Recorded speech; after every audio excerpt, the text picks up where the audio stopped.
अर्शप्रीत कौर। मैं अर्शप्रीत कौर ईश्वर की शपथ लेती हूँ कि मैं भारत के संविधान के प्रति सच्ची श्रद्धा और निष्ठा रखूंगी। भारत की प्रभुता और अखंडता को अक्षुण्ण रखूंगी तथा जिस पद को मैं ग्रहण करने जा रही हूँ उसके कर्तव्यों का श्रद्धापूर्वक निर्वहन करूंगी। जय हिंद।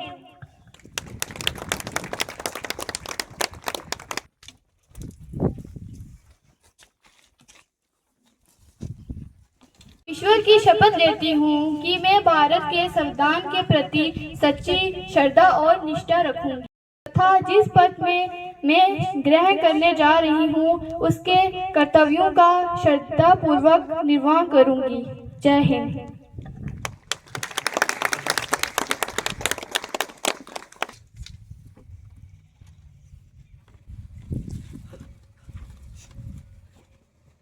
मैं सरकार का ध्यान बेरोजगारी की तरफ लाना चाहती हूँ। बच्चे पढ़ लिख कर बेरोजगार होते जा रहे हैं। लगता है कि सरकार के पास रोजगार की कोई पॉलिसी नहीं है। आज देश में बेरोजगारी एक बहुत बड़ी परेशानी बन चुकी है। क्या सरकार बताएगी बेरोजगारी को दूर करने के लिए क्या किया जा रहा है? धन्यवाद। मैं सदन को ये बताना चाहता हूँ कि बेरोजगारी के मसले को लेकर हमारी सरकार ने कई योजनाएं बनाई हैं। स्किल इंडिया और कौशल विकास जैसे कार्यक्रम शुरू किए गए हैं ताकि नौजवान अपना काम खुद शुरू कर सकें। अब तक मुद्रा लोन स्कीम के तहत करोड़ों नौजवान अपना काम शुरू कर सके हैं। विभिन्न विभागों में पड़ी खाली पोस्टों को भी जल्द बढ़ाया जा रहा है। धन्यवाद। सवाल नंबर 102 श्रेयांशी शर्मा। मैं शिक्षा मंत्री जी से जानना चाहती हूँ कि नई शिक्षा नीति यानी NEP 2020 में ऐसा क्या खास है जो 2047 के विकसित भारत के लक्ष्य को पूरा करने में सहायक होगी। इससे शिक्षा ढांचे में कैसे सुधार आएगा? धन्यवाद। माननीय शिक्षा मंत्री जी।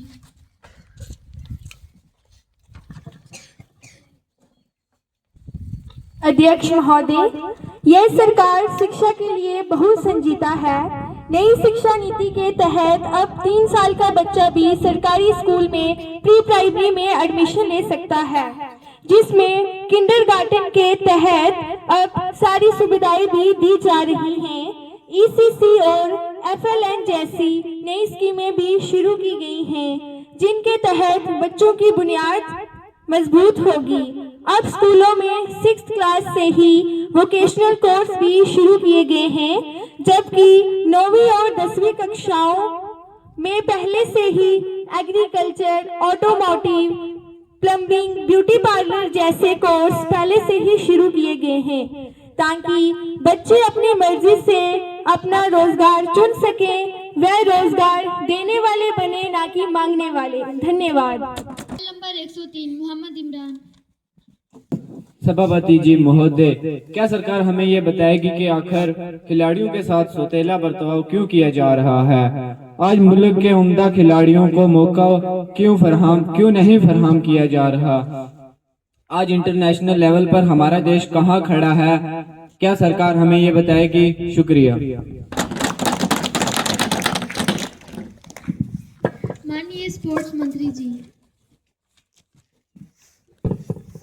अध्यक्ष महोदय, आज हमारी सरकार भारत को खेलों के मैदान में दुनिया के 10 बड़े देशों में शामिल करने के लिए खास कोशिश कर रही है।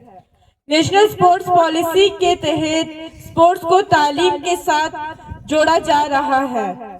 आज खेलो इंडिया के तहत लाखों उम्दा खिलाड़ी देश के दूर दराज इलाकों से सामने आ रहे हैं।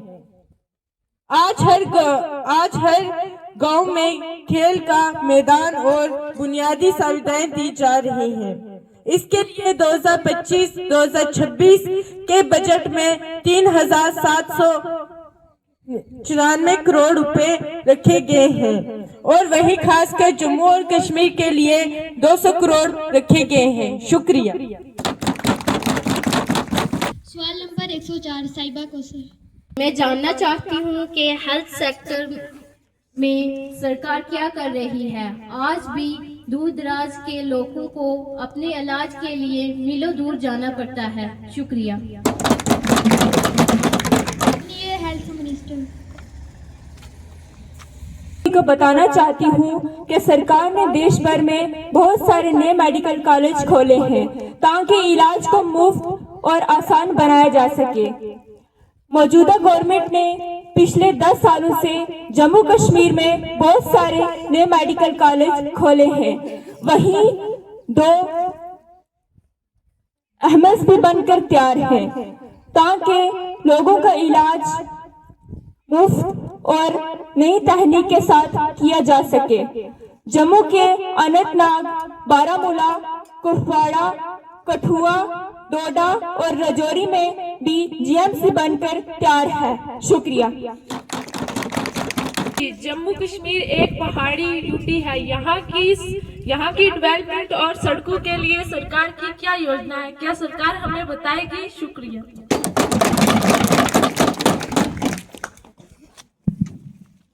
माननीय मंत्री जी, गवर्नमेंट ने जम्मू कश्मीर में सड़कों का जाल बिछाने की प्लानिंग की है ताकि सभी गांव को शहरों से जोड़ा जा सके। जम्मू पुंछ सड़क का काम तेज रफ्तार से चल रहा है। इस सड़क पर 4 टनल भी बनाए जा रहे हैं ताकि जम्मू पुंछ का सफर आसान बनाया जा सके। सभापति जी, मुगल रोड को भी ऑल वेदर बनाया जा रहा है। इस पर एक टनल बनाई जा रही है जिस पर कुल 10,637 करोड़ रुपए खर्च किए जा रहे हैं। वहीं जोजिला टनल के लिए 3,320 करोड़ रुपए और 4 लेन फ्लाईओवर के लिए 700 करोड़ रुपए रखे गए हैं। धन्यवाद। आज की सेशन की कार्रवाई यहीं खत्म की जाती है। सभी सदस्य को मेरा बहुत बहुत शुक्रिया। मैम, आप हमें बताओ, आज आपने लोकसभा में क्या क्या सवाल उठाए? सवाल उठाए लोकसभा में बेरोजगारी बहुत ज्यादा है देश में। जो अचीवमेंट किया हमने सिर्फ उसको हाईलाइट किया है। शुक्रिया। बस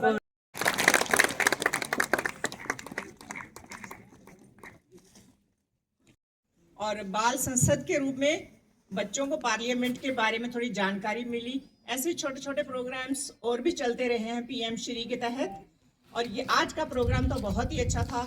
रूट लेवल पे बच्चों को अपने देश में हो रहे पॉलिटिकल लेवल पे किस वे से काम करती है, डेमोक्रेसी कैसे चलती है, वो सब बच्चों को समझ में आ गया होगा। जब भी आप पार्लियामेंट सेशन को देखोगे टेलीविजन में तो इस तरह का ही सेशन वहां पे भी चलता है। और मैं मुबारक रखेंगे कि हमेशा दुआ करें कि हमें हमारे लीडर्स जितने भी हैं वो हमेशा बेहतरी के लिए काम करें और बेहतर डिस्कशन करें। जिसे कहते हैं ना हेल्थी डिस्कशन, वो डिस्कशन हुआ करें जैसे यहाँ पे हुई। तो एक बात जो वाज़ेह आपके सामने जो यहाँ पे यानी एक कड़ी जो है वो पेश की गई। मैं कंग्रेचुलेट करूंगा कि आपने बहुत अच्छी परफॉर्मेंस दी है। आप अपने जो रोल भी आपको मिला था आप उसमें पूरी तरह से गए हैं और उसके साथ जस्टिस करने की कोशिश की है। देखिए, हमारा जो स्कूल है वो पीएम श्री स्कूल है, प्रधानमंत्री स्कूल, और जिसका एक ही लक्ष्य है कि बच्चे की होलिस्टिक डेवलपमेंट हो, खाली एकेडमिक नहीं, बच्चे की ओवरऑल डेवलपमेंट कैसे हो। और तो ये एक एक्सपीरियंशियल लर्निंग थी। जो हमारा एनईपी 2020 का मोटो है कि बच्चों को खाली कहानी सुना करके ना समझाया जाए बल्कि एक्सपीरियंशियल लर्निंग हो, कि बच्चा वो खुद रोल प्ले करे और उस रोल प्ले में जाकर के उस रोल को समझने की कोशिश करे। और दूसरा एक बहुत बड़ा लक्ष्य जो मैं कहूंगा आज के इस बाल संसद से था, तो क्यों ना बच्चों में लीडरशिप जो स्किल है उसको डेवलप किया जाए। बच्चे को एक सिटीजन बनने की, एक रिस्पॉन्सिबल सिटीजन बनने की ओर बढ़ावा दिया जाए और खुद बच्चा डिसाइड करे कि वो पॉलिटिक्स में आकर के देश की सेवा कर सकता है कि नहीं कर सकता है। आप सबको मुबारकबाद देना चाहूंगा और थैंक यू भी कहना चाहूंगा कि इस प्रोग्राम को सफल बनाने में हर एक आदमी ने, हर एक स्टाफ मेंबर ने, हर एक बच्चे ने अपना एक बहुत इंपॉर्टेंट रोल प्ले किया है।